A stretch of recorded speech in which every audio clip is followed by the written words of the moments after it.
Tumbuh dan berkembangnya semangat kebangsaan. Materi yang akan saya bahas adalah 1. Penyebab kegagalan perjuangan bangsa Indonesia di masa lalu. 2. Latar belakang munculnya nasionalisme di Indonesia. 3. Organisasi Budi Utomo dan Indi Supartij.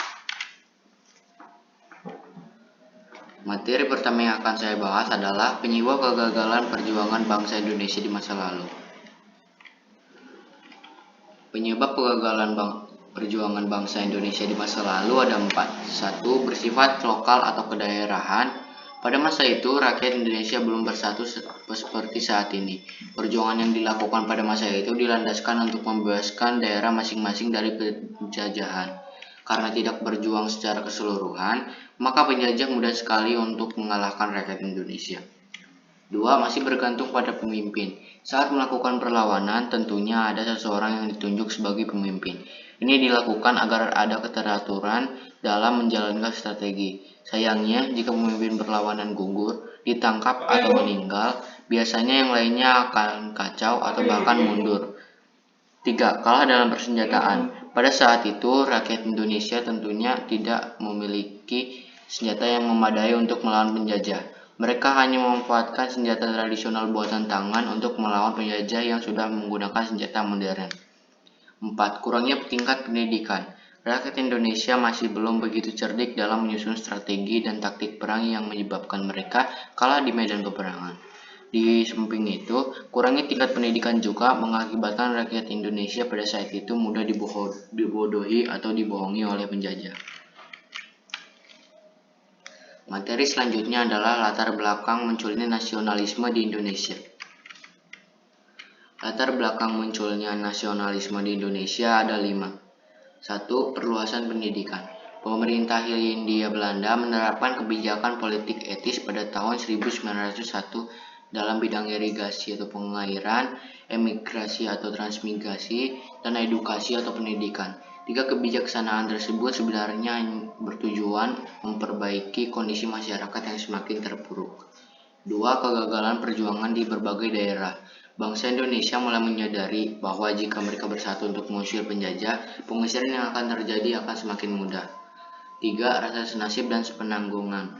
Perluasan kekuasaan Barat di Indonesia telah mempengaruhi perubahan politik ekonomi dan sosial bangsa Indonesia. Tekanan pemerintah Hindia Belanda pada bangsa Indonesia telah memunculkan perasaan kebersamaan rakyat Indonesia sebagai bangsa terjajah. 4. Berkembangnya paham baru. Paham-paham baru seperti pan-islamisme, nasionalisme, liberalisme, sosialisme, dan demokrasi menjadi salah satu pendorong pergerakan nasional Indonesia. Paham-paham tersebut mengajarkan bagaimana langkah-langkah memperbaiki kondisi kehidupan bangsa Indonesia. 5. Berbagai peristiwa dan pengaruh dari luar negeri. Contoh peristiwa-peristiwa itu adalah kemenangan Jepang atas Rusia pada tahun 1905 dan berkembangnya nasionalisme di berbagai negara.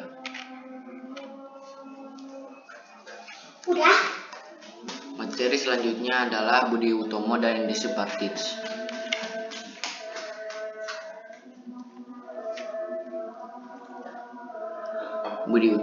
Budi Utomo adalah sebuah organisasi pemuda yang didirikan oleh Dr. Sutomo dan para mahasiswa Stovia, yaitu Gunawan Mangunkusumo dan Suraji, pada tanggal 20 Mei 1908. Tanggal berdirinya Budi Utomo diperingati sebagai Hari Kebangkitan Nasional. Tujuan organisasi Budi Utomo adalah meningkatkan martabat rakyat dan bangsa. Peningkatan ini dilaksanakan dengan membentuk dana pelajar studi funds yang merupakan lembaga untuk membiayai pemuda yang cerdas tetapi tidak mampu melanjutkan studi. 2. Memperoleh kemajuan yang harmonis bagi nusa dan bangsa Jawa dan Madura.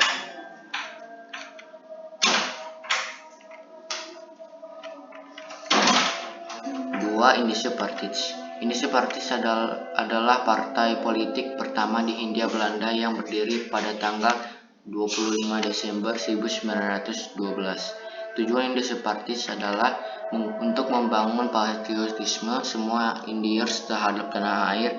Indie menggunakan media majalah Heritage dan surat kabar di Express pimpinan IFI Douwe Dekker sebagai sarana untuk membangkitkan rasa kebangsaan dan cinta tanah air. Tujuan dari partai ini benar-benar revolusioner karena mau menobrak kenyataan politik rasial yang dilakukan pemerintah kolonial. Sekian saja presentasi dari saya. Terima kasih telah menonton.